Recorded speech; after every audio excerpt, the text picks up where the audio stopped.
Ñaño, ñaño, todavía no le puse tranquilo. Yo te cedo la palabra, ¿ya? Tranquilo. Oye, Muy bien, entonces vamos, en 5, 4, 3, 2, 1 y hablo yo.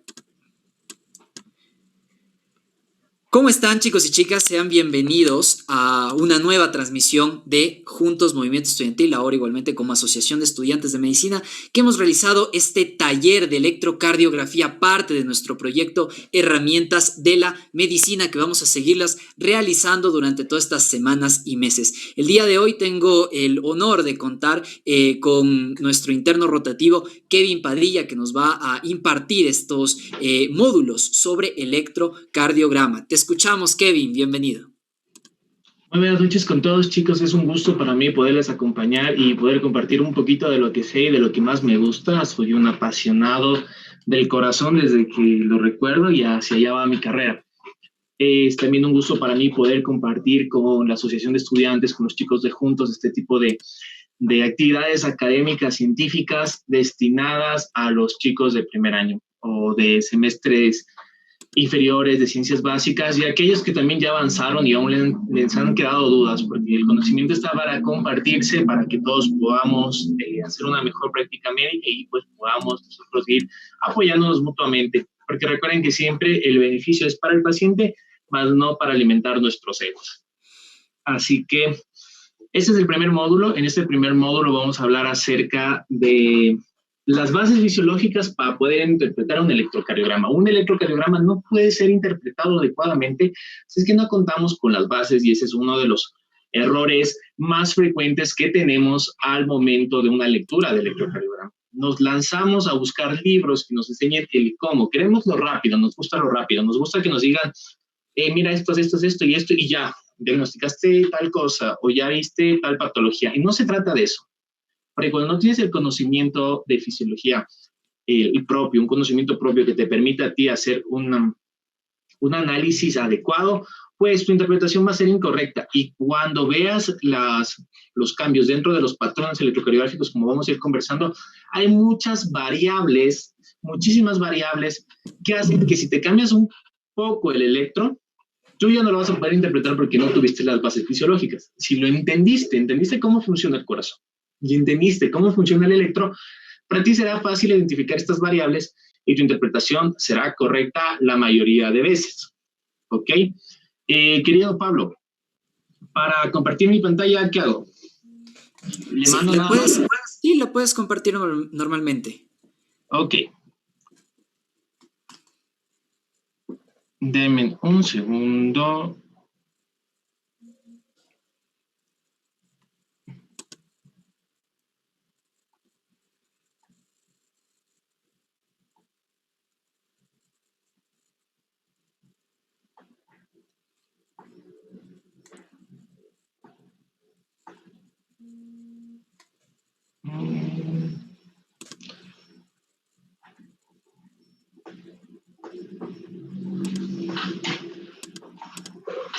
Ok, todos están viendo mi pantalla. Estamos todos ok. Sí, ñaño. Ok, bueno, entonces para poder dar inicio y para que podamos empezar el día de hoy, en este primer módulo, como les dije, vamos a ver estas bases fisiológicas para la interpretación electrocardiográfica. Bueno, este es el corazón, mi órgano favorito y el favorito de muchos, pero es bastante complicado y a veces le tenemos bastante miedo. Los temas que abordaremos el día de hoy para hacer una interpretación electrocardiográfica adecuada en los siguientes módulos va a ser dos ejes fundamentales. Analizar la actividad eléctrica cardíaca y también analizar la actividad contráctil cardíaca, más en el sentido de hacer una relación con el músculo estriado. ¿Cuáles son las diferencias morfológicas que tiene el músculo cardíaco? Porque va a tener un poco de relación, no va a ser nuestro punto, nuestra piedra angular este día, pero nos va a ayudar a poder entender unas cosas muy importantes. Y dentro de la actividad eléctrica cardíaca vamos a ver el equilibrio iónico. Ya le corregí, compa, se va a demorar en salir. Palito, ¿estás con el micrófono prendido? Sí, era una corrección que tenía que hacer. Allá. Vamos con los potenciales transmembrana. Vamos a entender la excitabilidad del corazón, del músculo cardíaco, y vamos a entender qué es la refractoriedad. con eso nosotros vamos a poder sentar las bases de lo que es el electrocardiograma y pues por último hablaremos un poco de cómo se construyen las derivaciones electrocardiográficas. Bueno, esta imagen que les presento aquí, quiero que se fijen bien, tenemos la relación que hay entre el músculo estriado, el músculo liso y el músculo cardíaco.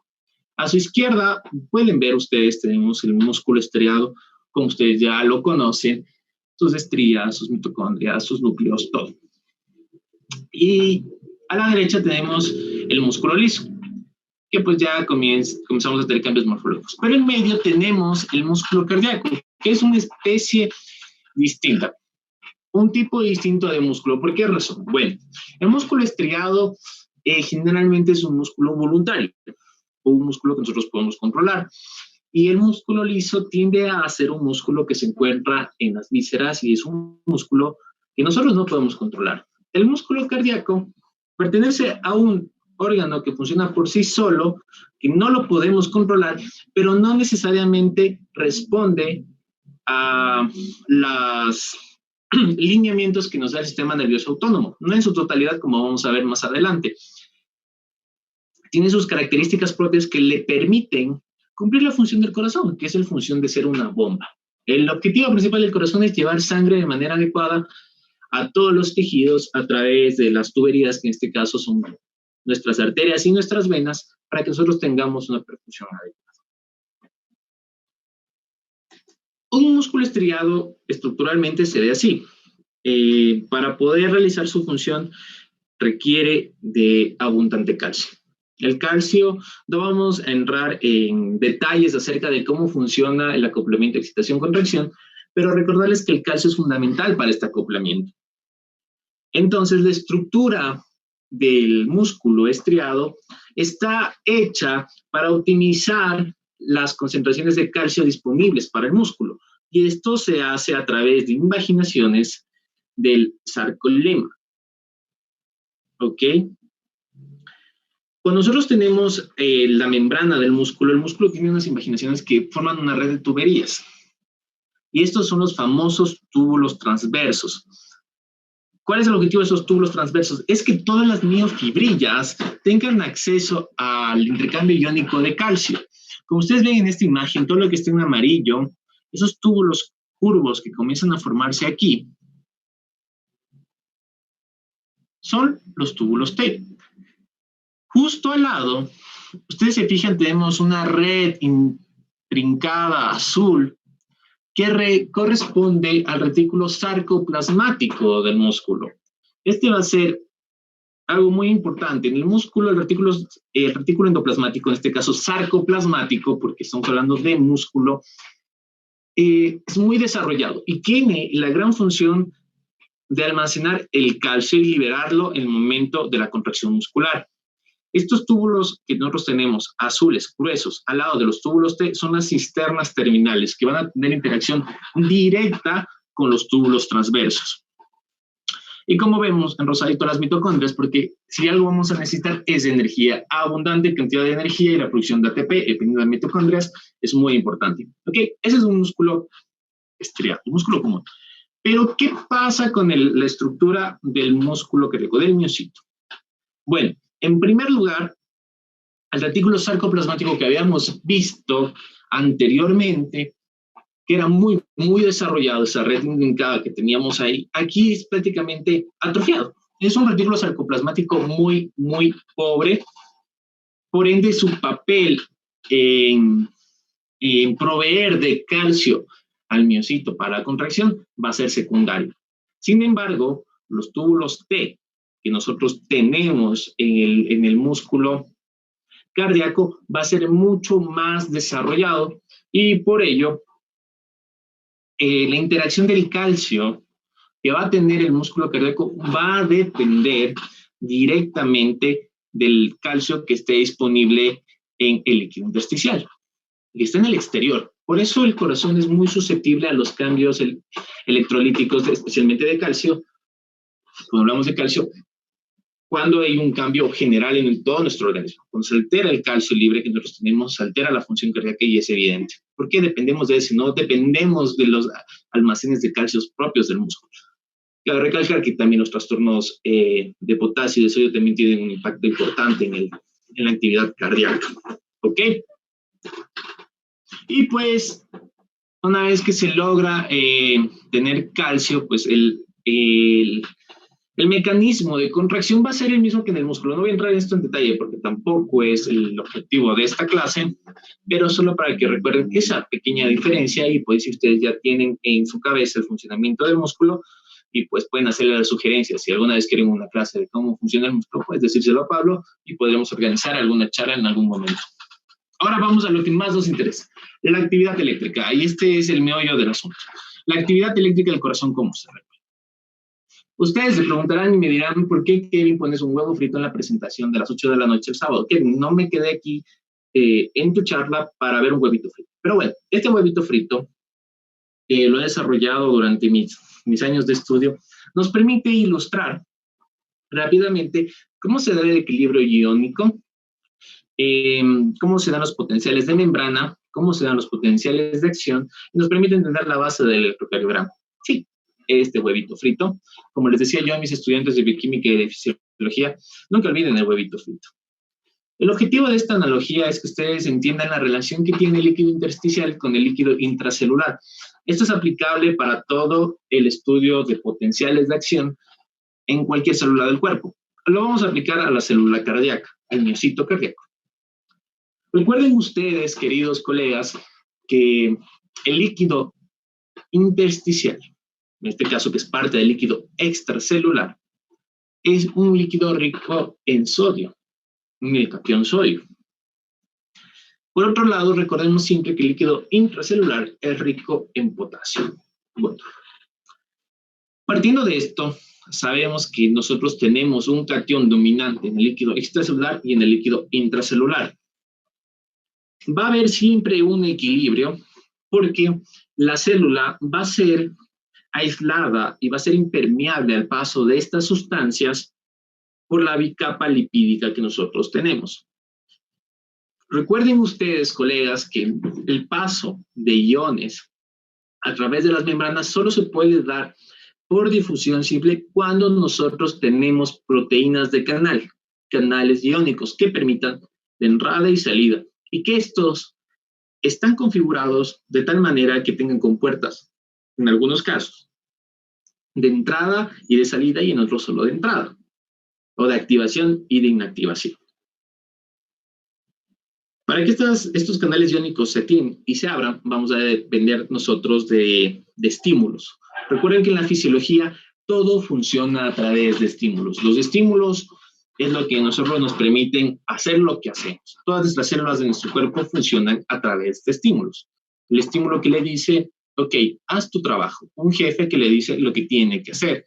Y cada célula, dependiendo de la célula que sea, va a realizar su función. Entonces, esto va a encontrarse en equilibrio gracias a bicapa. Los iones van a moverse adentro o afuera de la célula dependiendo de un gradiente que me van a decir, bueno, que el gradiente de concentración no es tan simple como lo ponen en algunos textos. Nosotros tenemos dos tipos de gradientes, un gradiente eléctrico y un gradiente químico. El gradiente químico es el que nosotros hablemos de la concentración del ion, que vamos de mayor concentración a menor concentración del ion. Es un gradiente químico, va a favor del gradiente químico. Pero también tenemos un gradiente eléctrico, en el que las cargas de estos iones también determinan a qué lado y en dónde se quedan los iones. Generalmente los iones positivos, vamos a decir cationes, suelen dirigirse hacia las concentraciones elevadas de aniones, de iones con carga negativa. Porque es simple, el gradiente químico se rige a través del principio de las soluciones ideales. La idea es que tú tengas la misma concentración en un lado y en el otro lado de una membrana semipermeable. Entonces, tú tratas de que se igualen las concentraciones siempre. Entonces, vas a favor del gradiente de concentración. El eléctrico, en cambio, trata de hacer que haya una neutralidad de las cargas, tanto positivo como negativo. Por eso siempre se van a la carga contraria. En conjunto, esta dinámica genera un gradiente electroquímico. Si ustedes se fijan bien, si tú mueves las cargas positivas de un lado para el otro y te quedan negativas, que probablemente esto fue a favor del gradiente, es decir, el gradiente químico, vas a ir encontrando el gradiente eléctrico. Generalmente son contrarios, por eso te da un gradiente electroquímico.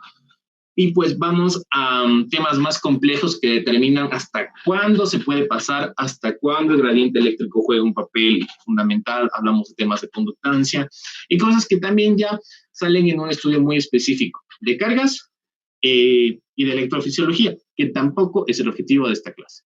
Entonces nos vamos a quedar con que el sodio está afuera, el potasio está adentro, y estos intercambios de gradientes determinan una carga en la membrana. La membrana se carga eléctricamente por este traspaso que se está dando durante todo el tiempo de cargas, y esto se llama potencial de membrana o potencial de reposo. Una célula que no está ejecutando su función, es decir, que no está trabajando, que está en su día de descanso, que se encuentra franco, va a tener un gradiente eléctrico por este intercambio que busca el equilibrio, este gradiente electroquímico. Esta carga que nosotros ya obtenemos se va a llamar potencial de membrana o potencial de reposo. Cualquier determinante, cualquier cosa que cambie la carga del potencial de membrana, es decir, si pasamos de un potencial de membrana, lo hacemos más positivo o más negativo, vamos a estar hablando de un potencial de acción. Definimos potencial de acción como cualquier cambio de potencial de membrana. Ok, vamos recordando conceptos básicos de fisiología. Este huevito frito que tenemos aquí va a determinar cuándo se despolariza una célula. En este caso, si hacemos cuenta que la yema es la célula cardíaca que está con altas concentraciones de potasio, cuando sea activada, estimulada para contraerse, va a entrar el sodio disponible que se encuentra en el líquido circundante y va a entrar de tal manera que el potencial de membrana, que normalmente es negativo, se vuelva positivo. Entonces, si hablamos de potenciales, los potenciales deberemos analizarlos en base a las estructuras que nosotros tenemos. Tenemos el músculo y tenemos las estructuras eléctricas que nosotros tenemos del corazón, las estructuras del sistema cardionector, que son importantísimos recordarlas. Las estructuras del sistema cardionector son las que nos van a permitir a nosotros entender qué es lo que sucede. Pues, ¿cuál es el objetivo aquí? El objetivo es que las estructuras del sistema cardionector, que es como un sistema nervioso dentro del corazón, va a permitir que el corazón se contraiga de manera ordenada. Entonces, quiero que pongan atención aquí. Tú no puedes hacer que las aurículas se contraigan al mismo tiempo que los ventrículos, porque simplemente los ventrículos no van a llenarse. Si no se llenan, no va a haber sangre que salga por la aorta y simplemente vas a tener un latido ineficaz. No vas a lograr llevar sangre, que es el objetivo del corazón. Por ello, tú necesitas que las aurículas, primero, llenen los ventrículos y una vez llenados los ventrículos, tú saques esa sangre de los ventrículos para que puedas tener un aporte sanguíneo en todos los tejidos. Tiene que ser un proceso ordenado. Ahí hablamos del ciclo cardíaco, que tampoco es el objetivo de esta charla, pero recordándoles eso, el hecho de que necesitemos un proceso ordenado en pasos, uno después del otro, necesita que haya la propagación ordenada de potenciales de acción, que les diga a las células cardíacas en qué momento contraerse, en qué momento realizar su función. Para eso está el sistema cardionector, donde nosotros tenemos el nódulo sinusal, tenemos nuestros haces internodales, tenemos nuestro nódulo auriculoventricular, el famoso haz de His, que ya lo vamos a ir viendo, y las ramas dentro de los ventrículos hacia las fibras de Purkinje. Eso hace que en cada paso nosotros vayamos sabiendo qué es lo que está sucediendo. Entonces, diferentes estructuras van a tener diferentes potenciales. Partiendo del hecho de que tenemos estas estructuras, que es el sistema cardionector, que llevan los potenciales hacia el músculo, ya tenemos dos grandes grupos, el músculo y tenemos las estructuras del sistema cardionector. La estructura más importante en la actividad eléctrica cardíaca, ustedes ya lo conocen, es el nódulo sinusal, que lo encontramos en la pared posterior de la aurícula derecha, en la unión de la cava superior con la pared posterior. El nódulo sinusal es el famoso marcapasos cardíaco. Y ahorita vamos a hacer un estudio de potenciales para que ustedes puedan tener una idea de lo que está sucediendo aquí, de cuáles son las diferencias significativas. de las cosas que no les está diciendo los libros y que no es muy expresiva. La gran mayoría de estudiantes de medicina aquí estudian fisiología de Guyton. Fisiología de Guyton tiene muchísimos capítulos de fisiología cardíaca, páginas de extensísimas y no concluye nada. Es un libro que se da muchas vueltas, que dice muchas cosas y a la final no te termina dando algo muy importante o sustancialmente distinto de otros textos, ni siquiera lo hace más claro. Es un libro que yo no comparto y pues es muy popular, pero en lo personal no es lo mejor. Entonces, vamos a analizar dos potenciales de acción distintos. El del músculo, que es el que va a tener que contraerse, función de contraerse, y del sistema crioinductor, que va a tener la función solo de llevar el potencial. Dos cosas muy distintas, porque el nódulo sinusal no se va a contraer, pero va a dar el estímulo. Va a ser quien dé el estímulo. Y ahí viene la otra pregunta que debemos hacernos. ¿Cómo es que el corazón es un órgano automático? Y aquí lo vamos a entender. El ventrículo es músculo. A su izquierda, aquí, en esta imagen, van a ver el músculo ventricular. El ventrículo es músculo. Al ser músculo, el potencial de acción va a tener la morfología ya conocida, que ustedes ya bien lo conocen de lo que es el músculo. Vamos a tener una despolarización, meseta, repolarización, y nos quedamos en el reposo. ¿Ok? Entonces, sabiendo eso, el ventrículo básicamente se ve igual. Vamos a tener, en primer lugar, una fase cero, donde nosotros salimos del reposo. ¿Cómo se logra esto? Pues va a llegar un estímulo en nuestro reposo que va a hacer que se abran ciertos canales de sodio. Estos canales de sodio van a llevar el potencial de acción, que es generalmente entre menos 85 y menos 90, lo va a llevar hasta los menos 65 aproximadamente. A los menos 65 de carga, nosotros hemos abierto ciertos canales de sodio que van a activar a otro grupo. Una vez que alcanzamos este valor no tan negativo, nos estamos haciendo positivos, pues van a abrirse de manera espontánea todos los canales de sodio dependientes de voltaje. Van a detectar este cambio en el voltaje y se van a abrir súbitamente. Por eso la fase cero es una fase de despolarización rápida. Esta fase de despolarización rápida va a llegar hasta un máximo de más 20 milivoltios y vamos a tener una caída rápida del potencial, que es lo que vemos aquí, en el 1. En la fase 1, nosotros llamamos repolarización temprana, en la cual hay una salida de algunos iones de potasio, y pues no cae totalmente porque se mantiene ante la abertura de los canales de calcio, que es la meseta. Por eso está esta flecha aquí. Recordemos que esto es músculo. Luego de eso comienza la salida de cargas positivas desde adentro de la célula hacia afuera por los canales de potasio y estamos en una repolarización. Y pues llegamos a la fase 4 en donde estamos en un estado de reposo. El estado de reposo, que es igual al potencial de membrana, va a ser un estado donde la conductancia para el potasio va a ser muy alta. Entonces, el sodio no responde aquí a menos que haya un estímulo. Como estamos sacando el potasio se estabiliza y pues nosotros hemos llegado al reposo. Una vez dado todo este proceso, nosotros tenemos que revertir. Si ustedes caen en cuenta, el sodio queda adentro y el potasio queda afuera, lo cual no es fisiológicamente compatible, entonces nuestro cuerpo tiene que restituir las concentraciones normales. Potasio adentro, sodio afuera, a través de la bomba sodio-potasio ATPase. Simple. Y aquí viene lo interesante, es que el nódulo sinusal tiene otro potencial distinto que hay que analizar. Este potencial del ventrículo del músculo nosotros le llamamos potencial de despolarización rápido, mientras que aquí en el potencial de acción sinusal reside el secreto del corazón, reside el secreto del automatismo, que no lo conocemos todavía bien, pero vamos a intentar explicarlo en este momento, y lo cual va a explicar por qué el corazón puede ser automático y puede funcionar independientemente de la acción del sistema nervioso autónomo, aunque la misma sí puede modificar su función. Fíjense aquí. Solo quiero que miren el punto rojo que estoy marcando aquí y miren al final de esta línea entrecortada. Esta lomita que ven aquí es básicamente lo que nosotros tenemos en la base de los potenciales de acción. Despolarización, repolarización. Simple. No tenemos meseta, no tenemos nada más. Fase 0 de despolarización, fase 3 de repolarización. Pero en el estado donde debería estar la fase 4 de repolarización, nosotros no tenemos la línea horizontal que teníamos acá al lado. ¿Y qué es lo que deberíamos esperar? Que tenemos un estado de reposo.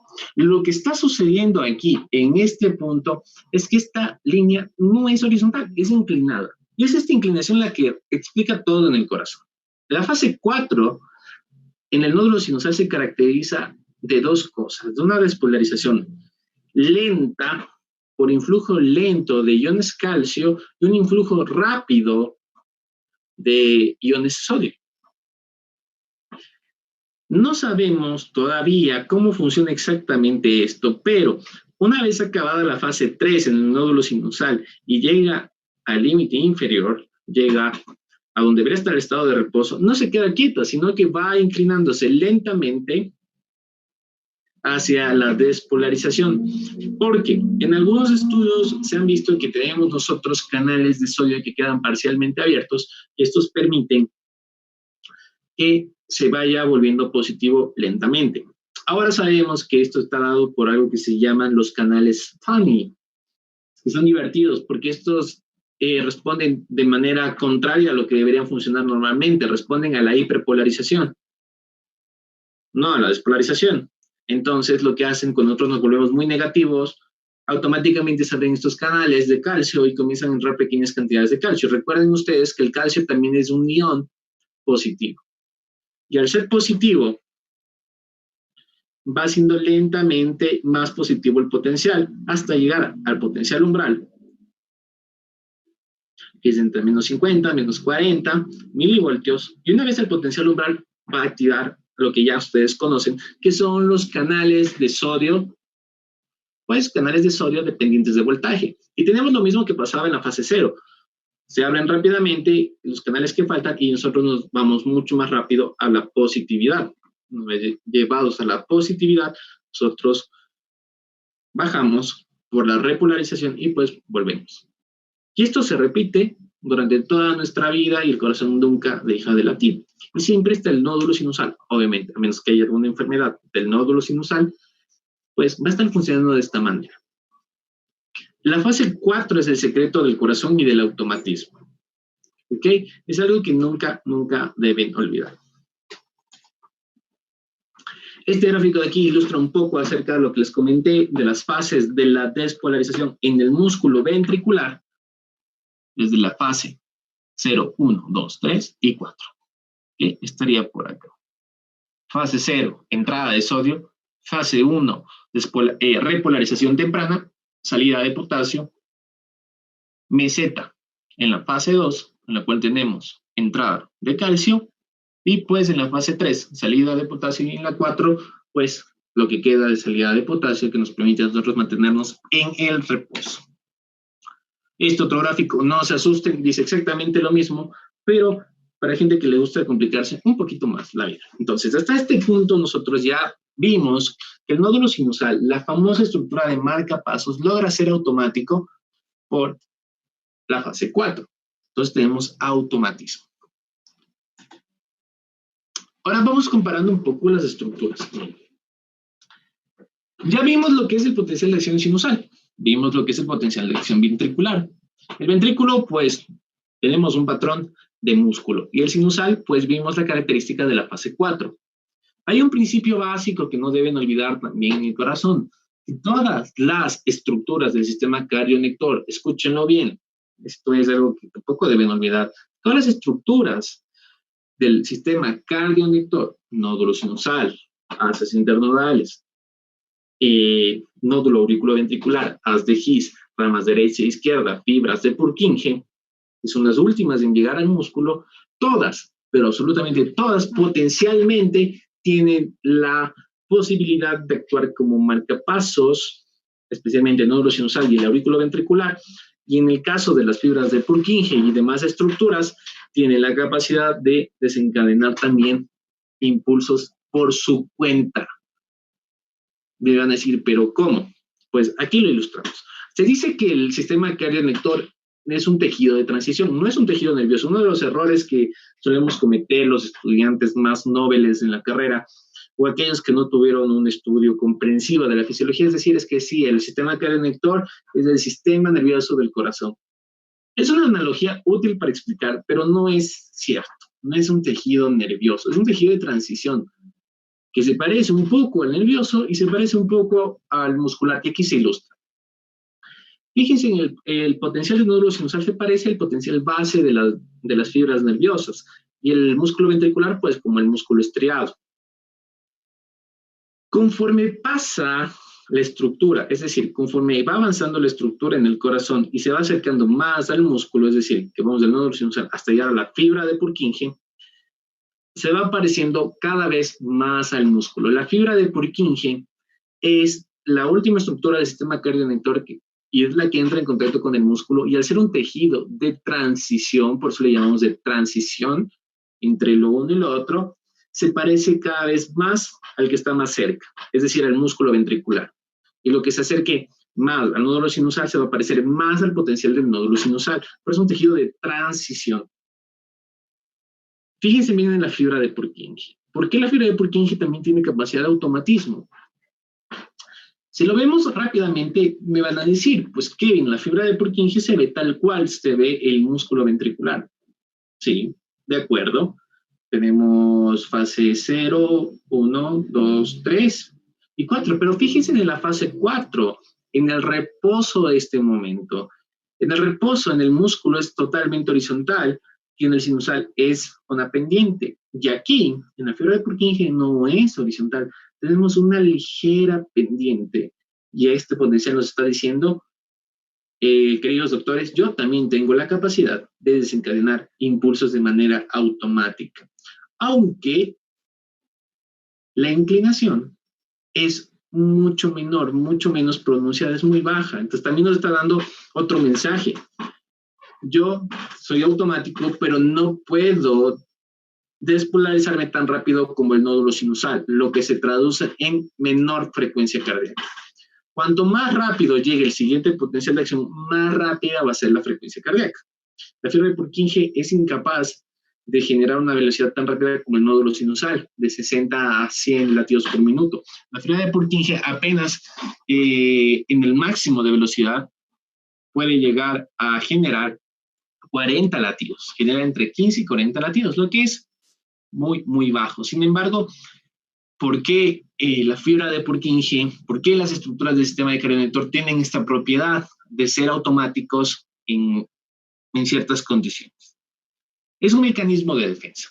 Si nuestro corazón se daña y si algo le pasa al nódulo sinusal, y si solo el nódulo sinusal tuviera la capacidad de dar el impulso, de ser el marcapasos, prácticamente se daña el nódulo sinusal y pues estamos muertos. El corazón ya no funciona. Entonces, como mecanismo de defensa ante cualquier lesión, que ya puede, en mayoría de los casos es isquémica o de cualquier otro origen, el corazón ha diseñado pues esta propiedad para todas sus estructuras. En caso de que una deje de funcionar, otra es capaz de relevarla. Y hay órdenes jerárquicos. Siempre después del nódulo sinusal va a ir el nódulo auriculoventricular, normalmente. Ahora, el hecho de que tengan esta propiedad también hace que la patología se aproveche de eso. Entonces, hay ciertas enfermedades que cuando no está funcionando adecuadamente todo este sistema cardioventor, pues se va a aprovechar esta propiedad y vamos a comenzar a tener arritmias. Que pueden ser arritmias, cuando lo veamos en el módulo de arritmias propias, o sea, un defecto del sistema cardioventor, o sean el resultado de una lesión del caminito en el que están. Si el corazón se daña, pues y las fibras están atravesando esa parte del corazón dañado, también se van a dañar. Entonces, no olviden esto. Si entienden esto y entienden el huevo frito, están con un paso al otro lado de entender el electrocardiograma. Esto dice exactamente lo mismo que ya les comenté. Y pues vamos a hablar de la refractariedad. La refractariedad del corazón es también un mecanismo de defensa, en la que tú dices, ok, en este momento me voy a contraer y no voy a dejar que nadie más haga que me contraiga, porque si yo dejo que alguien más me estimule para que yo me contraiga, mi bombeo va a ser ineficaz. Y un bombeo ineficaz va a ser que mi persona, que soy yo, no voy a poder sostener una buena perfusión en mis tejidos. Entonces, se considera un periodo refractario absoluto. Quiere decir que refractariedad absoluta nos dice que no hay estímulo por nada del mundo, así le pones una silla eléctrica al paciente, que haga que esa célula se vuelva a despolarizar. La fase 0, la fase 1, la fase 2 y la primera parte de la fase 3 son un periodo refractario absoluto. Uy.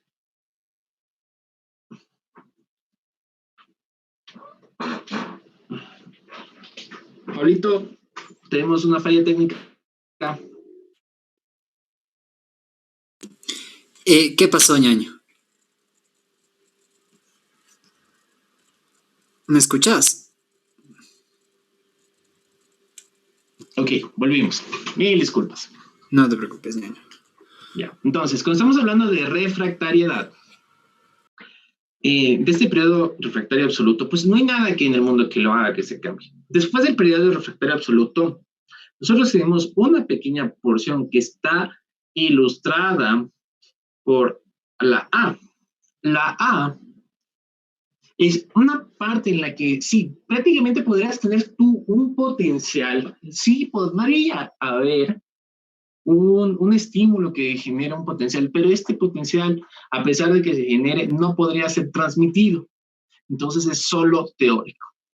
La suma de esta parte, que no tiene nombre, de esta porción teórica que se encuentra en la fase 3, más el periodo refractario absoluto, se llama periodo refractario efectivo. Realmente es el periodo refractario efectivo donde nunca vamos a tener nosotros un potencial de acción transmisible. ¿Ok? Esta parte de aquí es teórica. Podría haber, pero no se da. Entonces, es el periodo refractario efectivo que va hasta la mitad de la fase 3, el que nosotros tomamos en cuenta. Seguido del periodo refractario efectivo, ya al final de la repolarización, verán que estamos en fase 3, aquí donde está la B, nosotros vamos a tener el periodo refractario relativo, donde sí, si tenemos un estímulo lo bastante fuerte, lo bastante intenso, nosotros vamos a poder desencadenar un potencial de acción. Importante que no lo olviden. Entonces, es aquí donde las arritmias comienzan a aparecer. ¿Por qué? Porque cualquier estímulo que pueda alterar el sistema cardiovenector va a poder desencadenar y va a hacer que hayan latidos prematuros aquí. Y vamos a generar arritmias en potencia. Y pues donde está la C, nosotros le llamamos periodo supranormal, donde ya no estamos hablando de repolarización, ya teóricamente tampoco deberíamos nosotros tener en la fase 4 un nuevo potencial. Entonces, aquí en la C deberíamos llegar nosotros a tener el siguiente potencial, si así se desease. Pero todo este periodo que estamos en fase 4, una vez que pasamos el periodo refractario relativo y el periodo refractario total, ya se llama periodo supranormal. En este periodo supranormal, el mecanismo es otro. Hay alteraciones de los canales de potasio que permiten que se desencadenen potenciales de acción. No deberían darse, no deberían generar arritmias, pero se dan. Entonces, para fines docentes, siempre los periodos refractarios absolutos, relativos y efectivos son los que utilizamos. Ahora bien, esta imagen ilustra exactamente lo que les acabo de decir. Y esto nos da una relación entre la contracción ventricular y el electrocardiograma. No hemos llegado a este punto, así que no se preocupen si en este momento no lo entienden, pero ya lo vamos a revisar. Quiero que se fijen bien aquí. En el electrocardiograma nosotros tenemos, fíjense en el puntero rojo, aquí debería haber una onda P. Tenemos un complejo QRS y una onda T. De manera rápida, la onda P representa la despolarización auricular, el complejo QRS, la despolarización ventricular, y la onda T, la repolarización ventricular. Aquí nos muestra cómo el potencial de acción ventricular se relaciona con el electrocardiograma. Cuando nosotros vamos a la despolarización ventricular, es decir, vamos a activar el ventrículo, pues llegamos exactamente aquí donde empieza el complejo QRS, se desencadena la fase 0 de potencial, 1, 2, 3, y vamos al 4. Recuerden que la onda T, al ser repolarización, queda ilustrada en la fase 3, que es la repolarización. Y el tiempo que se mantiene contraído el músculo, la meseta es la 2, todo este tiempo. Y ya les voy a explicar en el electrocardiograma porque aquí no hay ningún tipo de curva ni de carga registrada. ¿Ok?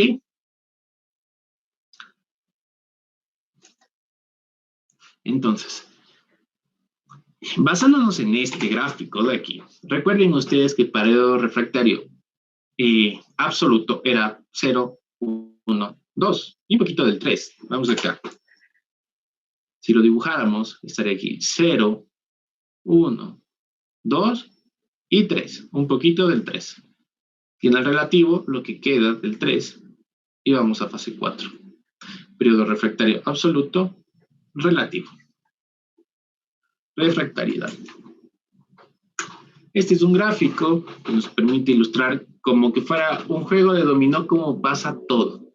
Cuando ustedes permiten que sea ese primer impulso del nódulo sinusal, este va a viajar a través de las estructuras del sistema cardionector de tal manera que va a ir despolarizando de manera ordenada todas las partes del corazón. Lo empezamos acá arriba, en el nódulo sinusal, vamos por los haces internodales hasta el nódulo auriculoventricular, bajamos por el haz de His, vamos por las ramas y llegamos hasta las fibras de Purkinje en el ventrículo. Una vez que hemos llegado al ventrículo, pues se desencadena la despolarización ventricular. Y esto de aquí tampoco vamos a entrar en discusión de los tiempos de cada uno de la despolarización, porque esa es más memoria, tampoco una velocidad de conducción de cada uno, porque esto se volvería muy, muy tedioso. Entonces, estos potenciales de acción pueden ser alterados por la actividad del sistema nervioso autónomo. Quiero que recuerden algo. El sistema nervioso autónomo modifica la actividad del sistema cardionector y de las estructuras de marcapasos, pero no la controla totalmente. Por eso es que el corazón es automático. Miren lo que sucede. Fíjense bien en este gráfico que tenemos aquí a la izquierda, que es el potencial normal en el nódulo sinusal, a una frecuencia de 75 latidos por minuto. Tenemos la fase 4, llegamos al potencial umbral, desencadenamos todo fase 0, 3 y caemos. Ahí vamos subiendo lentamente, vamos hasta el umbral, se despolariza espontáneamente, bajamos a una frecuencia de 75 latidos por minuto. La acción de las fibras parasimpáticas del sistema nervioso autónomo, las fibras vagales, tienen una acción que nosotros denominamos como acción cronotrópica negativa. Una acción cronotrópica negativa significa que vamos a disminuir nuestra frecuencia cardíaca. ¿Ok? Vamos a disminuir la frecuencia cardíaca, es decir, vamos a disminuir la velocidad con la que se está dando el estímulo, el potencial de acción. Este efecto cronotrópico negativo va a hacer que la pendiente sea más acostada. Recuerden ustedes, mientras más acostada la pendiente, la frecuencia cardíaca disminuye, porque tardamos más en llegar al siguiente potencial. Y además, una de las acciones de la estimulación parasimpática, que es esto, es mediado por canales. Entonces hago que los canales se abran más lentamente para que yo me demore más en llegar al potencial y ahí sí. Y lo vamos a hacer. Esa es una despolarización más lenta. Por otro lado, el efecto simpático que tienen las fibras autónomas es un efecto, recuerden bien, cronotrópico positivo. Entonces, al tener un efecto cronotrópico positivo, lo que vamos a tener nosotros es que esta pendiente, en vez de acostarse, se va a pronunciar mucho más. Al pronunciarse mucho más, nosotros vamos a hacer que el siguiente potencial llegue más rápido, y lo que se va a traducir en una frecuencia cardíaca más acelerada. Entonces, en este ejemplo de conectividad simpática, nosotros vamos a tener una frecuencia cardíaca de 120 latidos por minuto. En sus diferentes fases. Ahora vamos a lo que todos quieren ver. Las derivaciones electrocardiográficas. Algo muy importante que ustedes deben saber. ¿Qué es el electrocardiograma? Vamos entrando más en el tema del que vamos a ir viendo las siguientes semanas. Como antes mencionado, este es el huevito frito ya no ilustrado como el huevito frito, sino ilustrado como un gráfico un poco más técnico. El electrocardiograma, uno de los errores que nosotros tenemos al hablar del electrocardiograma es lo primero, desde que empezamos. Cuando te preguntan qué es un electrocardiograma, lo primero que dices es una manera de ver al corazón. Ya, una manera de ver el corazón. ¿En qué sentido? Es la manera directa de ver al corazón. Ya, primer error. El electrocardiograma jamás va a ser una manera directa de ver al corazón. Más bien es una manera indirecta de ver al corazón. Y no de ver al corazón como tal, sino es una manera indirecta de entender, de estudiar los potenciales de acción que se están dando durante el ciclo cardíaco en el corazón. Porque lo que vamos a analizar son los potenciales de acción y el efecto que tienen esto dentro del ciclo cardíaco. ¿Por qué una manera indirecta? Fíjense ustedes en la imagen. Cuando nosotros despolarizamos a la célula cardíaca,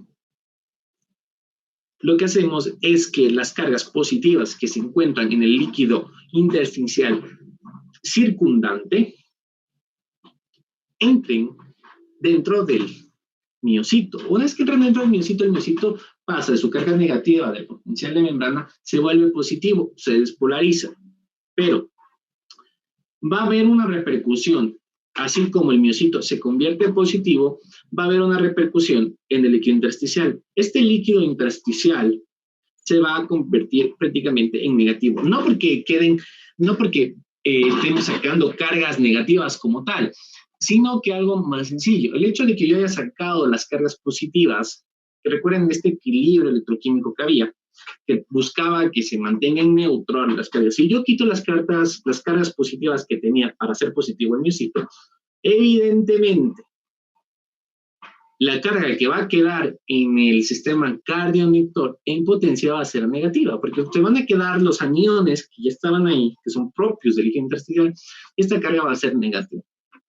El electrocardiograma lo que estudia, a fin de cuentas, son los cambios iónicos que se dan en los potenciales y el impacto que estos tienen sobre el líquido intersticial.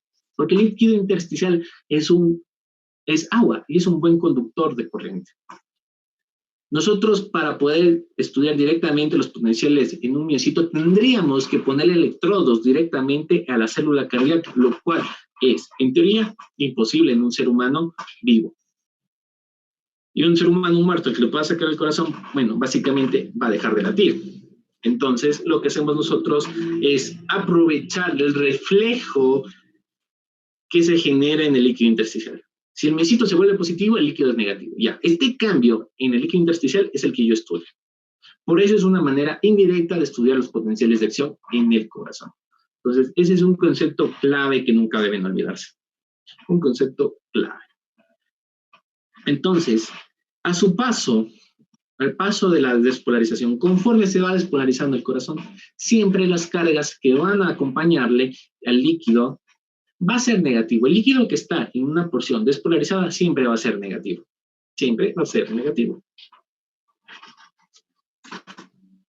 Entonces, aquí vamos a poder estudiar cómo se construyen las derivaciones electrocardiográficas. Bueno, en el electrocardiograma, el electrocardiógrafo va a tratar de detectar estas cargas. Entonces, lo que yo voy a hacer es colocar en el brazo izquierdo del paciente un electrodo positivo. En el derecho, un electrodo negativo. Ahora fíjense bien. Si nosotros nos imaginamos cómo está el corazón aquí, el corazón está con la puntita hacia abajo, inclinado más o menos, apuntando hacia la pierna izquierda.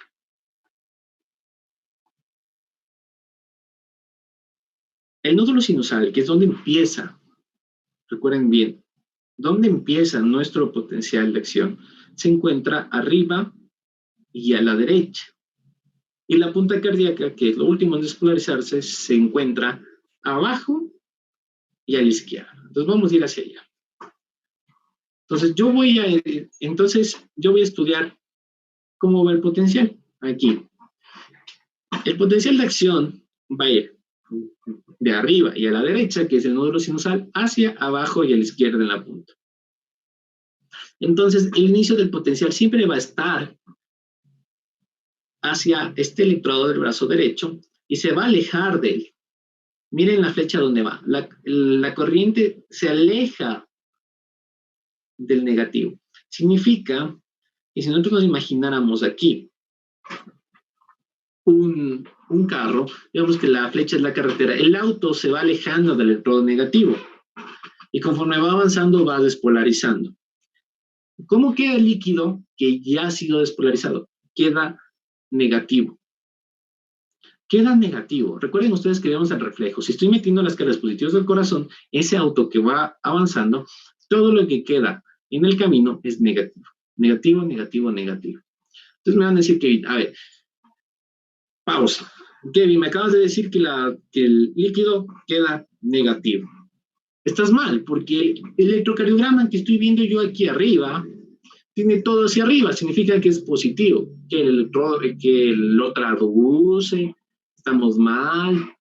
Tiene lógica, porque el primer error que nosotros ponemos en nuestra cabeza es que como las cargas son positivas, porque entra dentro del corazón, porque tenemos la idea errónea de que tenemos una interpretación, tenemos una interpretación equivocada, que a la final aparentemente es correcto y suena lógico, es que como la despolarización es meter cargas positivas, el corazón se hace positivo y por eso el trazado electrocardiográfico es positivo.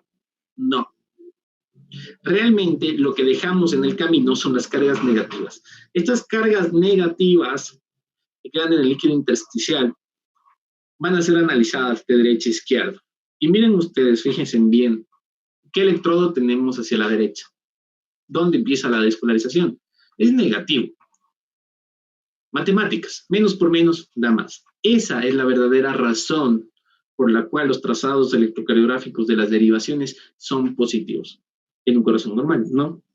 Dependiendo de las patologías esto puede variar, pero en la fisiología normal esto funciona así. Una carga negativa en un electrodo negativo se traduce en un trazado positivo. Menos por menos da más.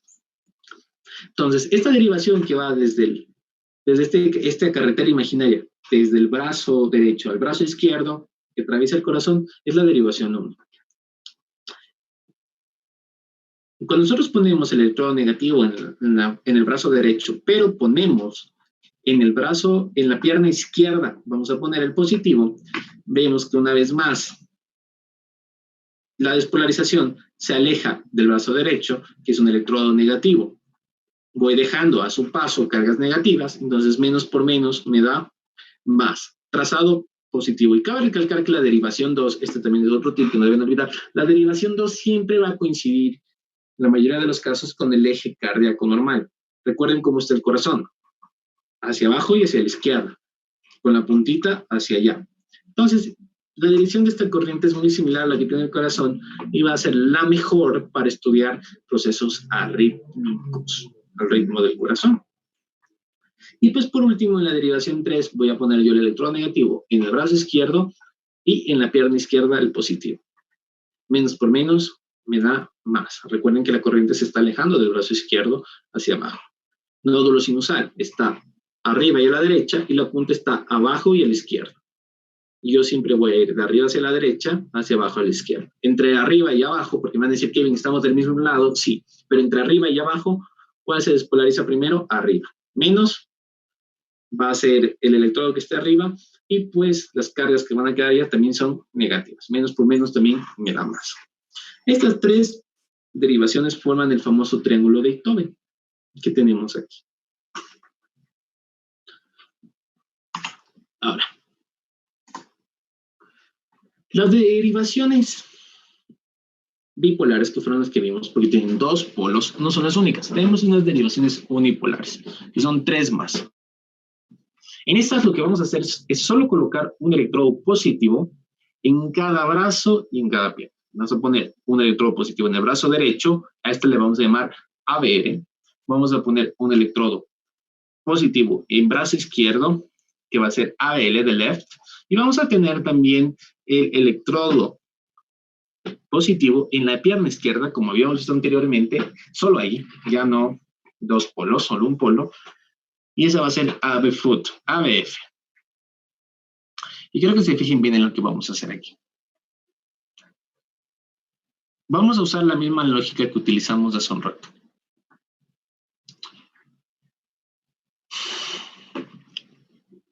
Si yo pongo un electrodo positivo en el brazo derecho, recuerden ustedes qué tipo de cargas van a ver en ese momento hacia el brazo derecho. Hacia arriba y a la derecha está el nódulo sinusal. Así que va a ser ahí donde empiece la despolarización. Significa que el líquido que le redondea al corazón, que está circundante, va a ser negativo. Menos por más me va a dar menos.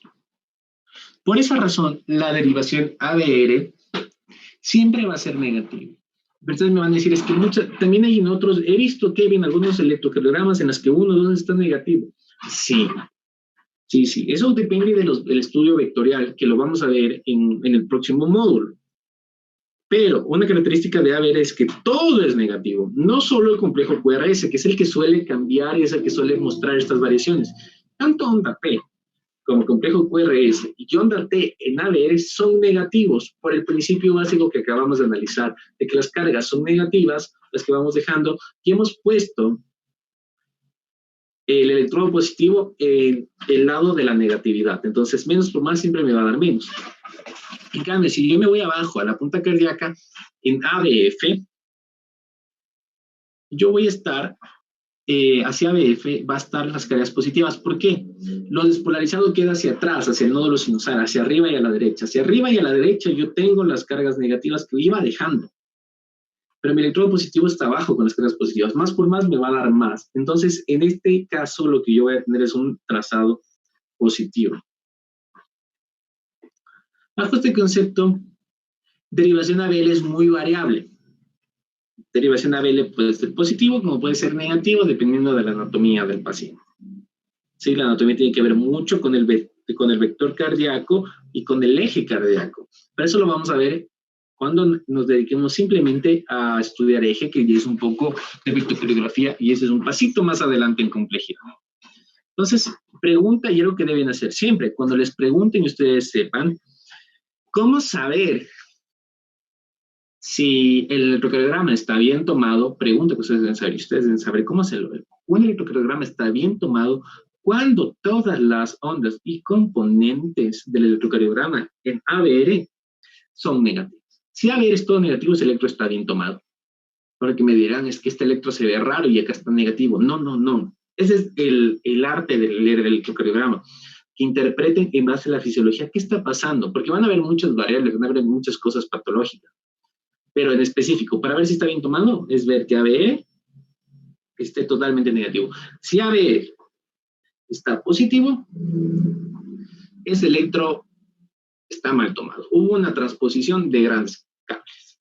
¿Sí? Y es probable que pase en una persona novel que no tiene mucha experiencia o en el apuro de la emergencia, a veces suele pasar. Entonces, el primer paso es ver si el electro está bien tomado, porque puedes tomar un tiempo crítico en analizar un electrocardiograma que no está bien tomado.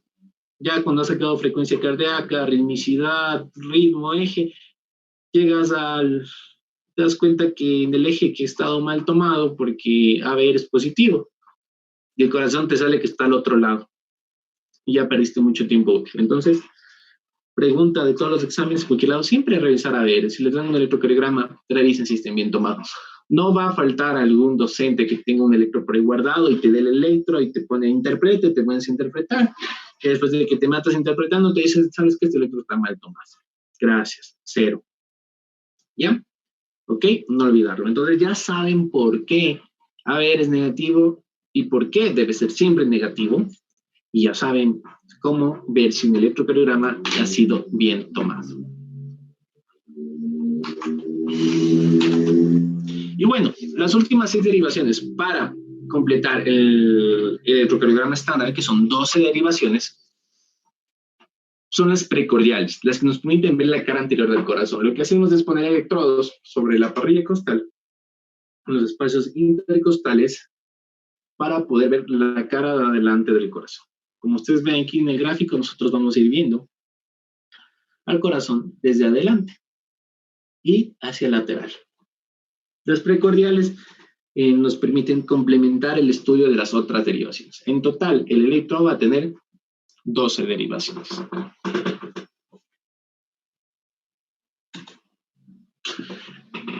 Muy bien. Aquí comienza la interpretación de un electrocardiograma normal.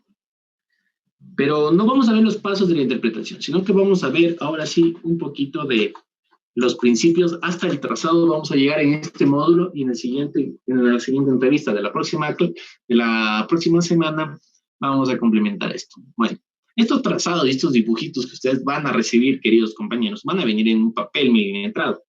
El papel milimetrado va a permitir objetivizar lo que está pasando con estos potenciales de acción.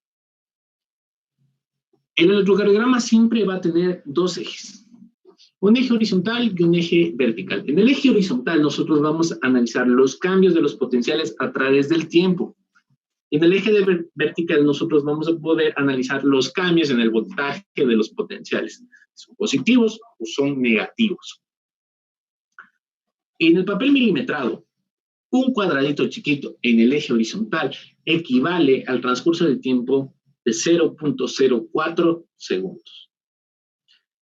Un cuadradito más grande, es decir, 5 cuadraditos pequeños o 0.5 centímetros, equivalen a 0.2 segundos. Entonces, 5 cuadrados grandes, es decir, 25 cuadraditos, 2.5 centímetros, vamos a equivaler a 1 segundo. 1 segundo es todo este electrocardiograma, o sea, es bastante.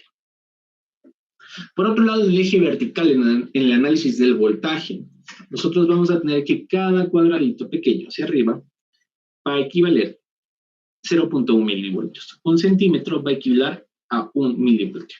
¿Ok? Esas son las dos variables. Cuando veamos morfología del electrocardiograma, yo les voy a enseñar un método que no les va a permitir equivocarse, que es el analizar los segmentos del electrocardiograma en base a estas dos variables, a la variable tiempo y a la variable voltaje. Cuando lo haces así es muy, muy sencillo y es algo que no está en los libros. Ahora, ¿cuál es el trazado? Pues el trazado del electrocardiograma, que es el que vamos a analizar y en el que vamos a ver las modificaciones, porque vamos a estudiar este trazado que se presenta en todas las derivaciones con ciertas consideraciones para cada derivación, porque cada derivación es una manera distinta de verle al corazón, con un mismo trazado. Entonces, este trazado, al verle de diferentes puntos de vista, va a ir modificándose. Entonces, hay que saber, cuando busquemos una patología específica o cuando hay un cambio específico en cada punto de vista, saber qué significa. Ese es el objetivo de que aprendamos a leer el electrocardiograma. El trazado base del electrocardiograma está formado por ondas, segmentos e intervalos. ¿Ok? Las ondas van a tener cambios en las variables de tiempo en el eje horizontal y van a tener cambios en las variables de voltaje hacia arriba y hacia abajo, eje vertical. Los segmentos son periodos de tiempo en los cuales no hay desarrollo de potenciales de acción. Por ello, solo transcurren en el tiempo. No hay un potencial activo en ese momento. Algo está sucediendo. Generalmente los segmentos coinciden con los periodos de contracción, porque yo ya estimulé la célula y se contrajo y se queda contraída. Entonces no hay un nuevo potencial en ese momento, porque se contrajo en ese momento. Entonces, al no haber potencial, nosotros solo tenemos cambios en el tiempo. Entonces, los segmentos son horizontales y no tienen cambios en el eje vertical, solo en el horizontal. Y tenemos los intervalos. Los intervalos van a ser la unión tanto de segmentos como ondas. ¿Ok? Entonces, vamos a tener una onda P que representa la despolarización auricular. Eso quiere decir que es la carga eléctrica generada por el potencial que despolariza los miocitos que se encuentran en las aurículas derecha e izquierda. Vamos construyendo definiciones un poco más complejas en base de algo muy sencillo. Como se contraen las aurículas, recordemos que el ventrículo tiene que llenarse, así que no podemos contraer el ventrículo inmediatamente. Tienes que esperar que se llene. Entonces, el periodo de llenado ventricular tiene 3 momentos. Tú tienes el periodo de llenado rápido, tienes la diástasis y tienes la contracción auricular, ¿ok? Y después de eso tienes la contracción isovolumétrica. Entonces, hay relación con el ciclo cardíaco. Entonces, yo tengo que esperar que ese ventrículo esté preparado para contraerse. Entonces, esta pequeña parte de tiempo hace que el potencial aún no llegue al ventrículo, al músculo ventricular como tal. Tenemos un pequeño retraso y ahí sí, desencadenamos el potencial de acción, contraemos el ventrículo, el tiempo que pasa contraído corresponde al segmento ST y pues vamos a tener la repolarización ventricular que va a corresponder a la onda T. En próximas clases vamos a explicar por qué la onda T es positiva, por qué no es negativa y algunos temas que vamos a ir puliendo en los módulos subsiguientes. La idea es que esta clase sea muy ligera y que cualquiera que haya olvidado las bases o tenga bases, no muy buenas bases, pueda irlo entendiendo. Y por último tenemos una onda U que no es permanente, no está siempre, es muy variable y puede aparecer en trastornos hidroelectrolíticos, como puede aparecer igual en pacientes que son atletas de alto rendimiento. Intervalo PR, intervalo QT. Este es un trazado normal de un electrocardiograma. Así que, queridos amigos, hasta aquí quisiera saber qué preguntas tienen y qué temas puedo ayudarles a despejar, porque hasta aquí vamos a llegar en este primer módulo para que no se haga muy tedioso y vamos a continuar en el siguiente. En la siguiente semana vamos a hacer ya los pasos para la interpretación del electro normal y vamos a ir viendo con ustedes unos electros normales para que vayan haciendo un poquito de práctica y vayan puliendo esas cosas que no tenían. Perfecto, muchísimas gracias, Kevin. No sé si alguien tiene alguna pregunta, puede alzar porfa la mano para poderle permitir el encendido del audio y que nos pueda realizar su pregunta. Y recuerden que después de un tiempito, una vez que ya no haya preguntas, vamos a proceder a enviarles una mini lección que hemos preparado, que Kevin ha preparado, para evaluar los conocimientos que se han obtenido el día de hoy, ¿sí? Entonces, me quedo atento a ver si alguien tiene alguna pregunta o si no, ya mandamos esta evaluación.